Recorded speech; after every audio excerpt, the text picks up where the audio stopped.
Welcome back. Well, a partnership between the Sylvester Mashilo Foundation and the City of Johannesburg is highlighting the importance of being a father. The initiative is hosting a Fatherhood Run on the 16th of this month. Now, proceeds from the event will be going towards the boys' mentorship and positive manhood programs run by the foundation. For more on this, we are joined by the foundation's Sylvester Mashilo. A very good morning to you, Sylvester, and thank you so much for joining us. So, of course, Father's Month is usually known as June, right? Why then are you feeling it important enough to continue, the discussion of good fatherhood by moving it even further into July? Yes, thank you so much for having me. Two things. One, we are asking people to do what they ordinarily would not do. They would not be running in the deep of winter. And it's the same thing we are asking men to do. We are asking men to be courageous to do what they have ordinarily not been doing. But secondly, and most importantly, the run is also in keeping with the spirit that Tata left with his legacy. He said, make every day a Mandela Day. So our run coincides with International Mandela Day. It just so happens that International Mandela Day is obviously on a Tuesday, which is the 18th of July, and hence we've taken the weekend, which is the 16th of July. As you would recall, last year I ran 670 kilometers in 27 days, starting on International Mandela Day. So we know that Tata loved children, and therefore there is no better time than to do it in July in alignment with his month. Yeah. More than anything else, Sylvester, I think it brings into the spotlight the role of fatherhood, where we can never stress it, especially at a time as this in this country, where we can never stress the role of fatherhood enough. And more than anything else around fatherhood, it's about how do you raise a boy child in 2022 in South Africa. Yeah. And I wonder if those kinds of conversations are taking place intentionally about looking at the future generation of boys who will become men one day and asking the very pertinent question of, are we raising these boys to be responsible, capable leaders one day? You know, the word that you use that I love is intentionality. And intentionality says to us, we have to invest for the outcomes that we want to see. So you're quite right. If we want to create a new generation of men, and why do we want to create a new generation of men? We want to because if you look at most of the social ills, you talk about gender-based violence, you talk about fatherlessness, you talk about generally high chronic levels of violent crime in this country. They are perpetuated by men. So who should we have the conversation with about changing the trajectory of this country? It's with men. But I know that men my age, it's not too late, but it's a little bit harder. But these young boys, we can raise them differently so that they really grow up to know that their manhood can be positive. And in fact, their manhood should be positive because that's how they were created. So there's no better time for us to have the conversation, because if we want to design for the society we want to see in 20 years' time, 30 years' time, we have to start today. And there is no way, I always say that you can plant oranges and then at harvest you want to harvest apples, so you've got to put in what you ultimately want to see come up. Sylvester, I would imagine the people that are going to be taking part in this Fatherhood Run with you and the foundation, of course, together with the City of Johannesburg, are present fathers. So essentially, you're preaching to the choir. Those that you want to be speaking to, the deadbeat dads, are not going to be there. And if anything, if maybe you put it on TV, they're going to switch off that TV very fast. So how then are you going to be getting the message across to the men that you're supposed to be getting the message across to? The men who are perpetuating gender-based violence and femicide, the boys who are subject to the men perpetuating gender-based violence. The people that you need to be speaking to are not going to be at this Fatherhood Run. So how then do you get the message across? Well, not necessarily.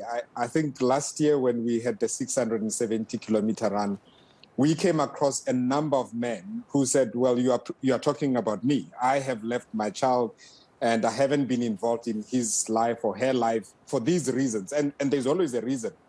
But what was most important to hear from the reason is, because the mother and I are not on good terms, I have decided to walk out.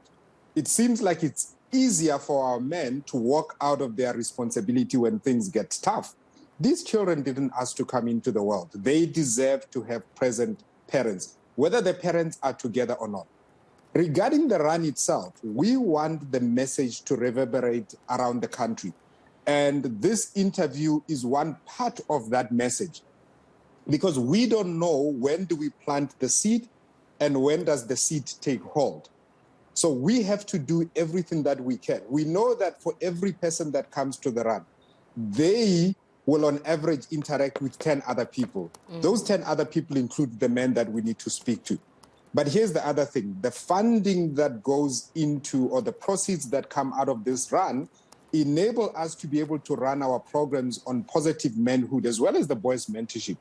And therefore, we have to take it that we are not taking shots in the dark, but we know that there is no silver bullet. We have to be doing various things in order to change the system, because this is about systemic change. The system is broken. How do we come in as various actors and start resolving some of the breakages in the system? Yeah. So we know that we are reaching the right people. There's just not one singular way in which to reach all of these men. Yeah. You know, you're speaking here about the system in itself being broken.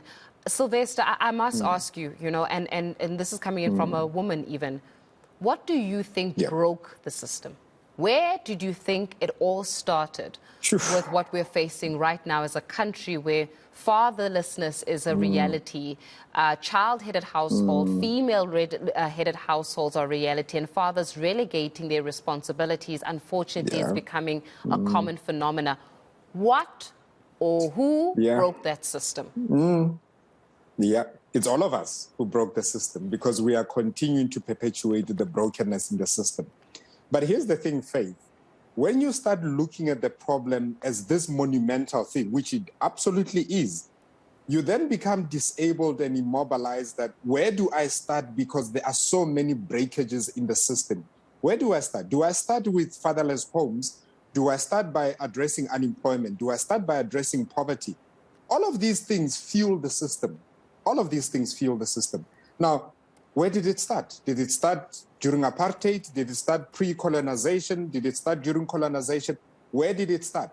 It almost does not even matter where it started. What matters is what's happening now, which is that if we want to change the system, and sometimes we have to have the hard conversations that says, in order for this system to change, it's going to take time.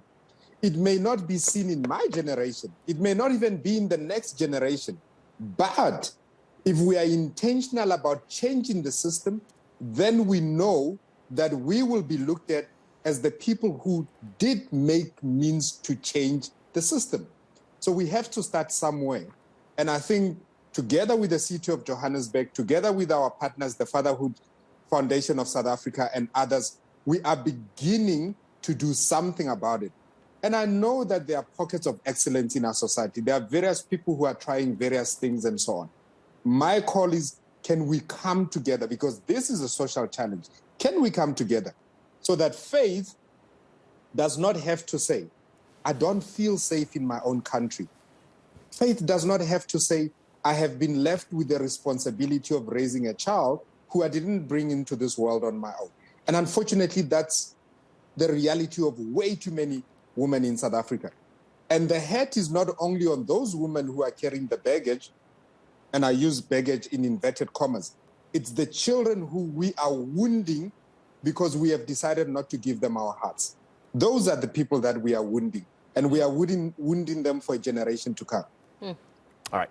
Sylvester, present or not present father, we want to get involved. You are speaking to us. You are, especially those who are not present, those who are sitting back right now and reflecting a bit to say that, yeah, hey, he's talking to me.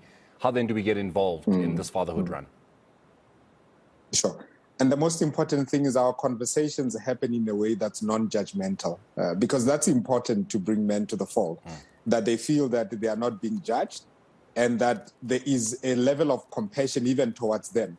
How do we get involved? The run is for everyone. So fatherhood, fathers are fathers to boys and girls. The run is for everyone. Our slogan is Babize Bonke. Let's not leave anybody behind. Let's have the gogo there. Let's have the mom there, the sister, the cousin. Let's have everybody there. They can register on sylvestermashilo.co.za.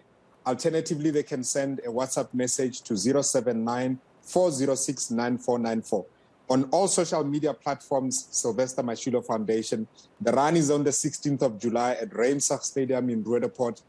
And we have various distances, 2, 5, 10, 21, and the 67-kilometer Blue Ribbon event, which I will be running with a number of men and women who are going to start in Ramsar. They are going to go all the way into Johannesburg, Newtown, and make their way back to Ramsar Stadium. 67 kilometers. If you're a Comrades runner, come and join us. Good preparation for Comrades. Sure. Sylvester, all the best, and really kudos to you for being able to continue the conversation, the dialogue regarding present fatherhood and present fathers, and more than anything else, how do we grow a generation of young men, boys right now, but young men someday? Sylvester Mashilo there from the Sylvester Mashilo Foundation.